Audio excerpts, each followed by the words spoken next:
একজন স্পিকার থাকিবে, একজন ডেপুটি স্পিকার থাকিবে।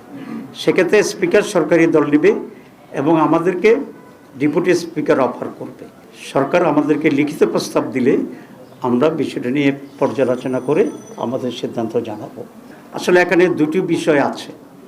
একটা বিষয় হচ্ছে আমাদের বর্তমান যে কনস্টিটিউশন, এই কনস্টিটিউশনে লেখা আছে যে জাতীয় সংসদে একজন স্পিকার এবং একজন ডেপুটি স্পিকার থাকিবে। এটা হচ্ছে বর্তমান সংবিধান। আর আমরা যে রিফর্মস প্রস্তাবনা আমাদের যেটা আছে, সংস্কার প্রস্তাবনায় জুলাই চার্টারে, সেখানে আমরা একমত হয়েছি, প্রস্তাব দিয়েছিলাম যে একজন স্পিকার থাকিবে, দুইজন ডেপুটি স্পিকার থাকিবে। সেই দুইজন ডেপুটি স্পিকারের মধ্যে একজন সরকারি দলের হবে, একজন বিরোধী দলের হবে। এই ব্যাখ্যাটা এখনও কনফিউজিং।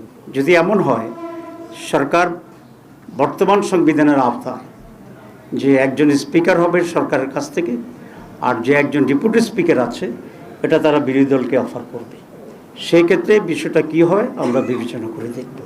তবে সেই জন্যে তাদের কাছ থেকে আমাদেরকে অফিসিয়ালি লিখিত প্রস্তাব পাওয়া জরুরি। আমরা যদি সেই লিখিত প্রস্তাব পাই ফ্রম দি গভর্নমেন্ট, তখন আমরা বসে আমরা আলোচনা করে আমাদের সিদ্ধান্ত জানাবো। This is one.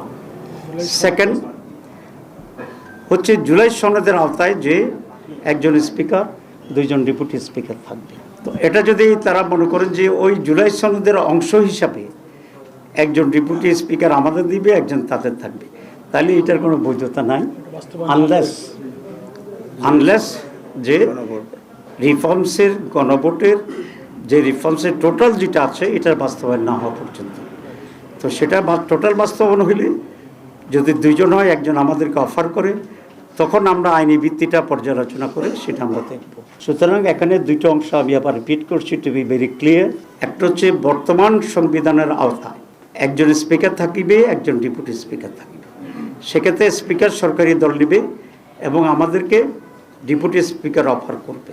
এখানে আইনের খুব বেশি ব্যর্থ নেই। তবে সেক্ষেত্রে আমরা মনে করি সরকার আমাদেরকে লিখিত প্রস্তাব দিলে আমরা বিষয়টা নিয়ে পর্যালোচনা করে আমাদের সিদ্ধান্ত জানাবো। আর যদি দ্বিতীয়টি হয় যে তারা দুইজন ডেপুটি স্পিকার, এর ভিতরে একজন আমাদের কিন্তু একজন আমাদেরকে দেবে না, এটার বৈধতার কোনো সুযোগ নেই। এ ধরনের প্রস্তাবের তো আমাদের গ্রহণ করার কোনো প্রশ্নই আসে না।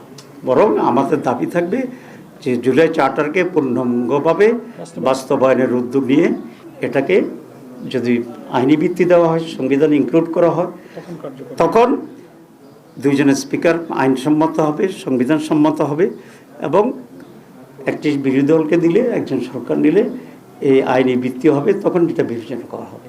Unless it has no legal basis, এটা করা যাবে না। আর প্রথমটা আমি বলেছি, সরকার যদি আমাদেরকে লিখিত প্রস্তাব দেয় তখন আমরা এটা বসে বিবেচনা করব এটা নিয়ে কী করা যায়। কোনো একজন ব্যক্তি বা মন্ত্রী মৌখিকভাবে বললে বা সাংবাদিককে বললে এটাতে তো রেসপন্ড করা difficult. We need official proposal.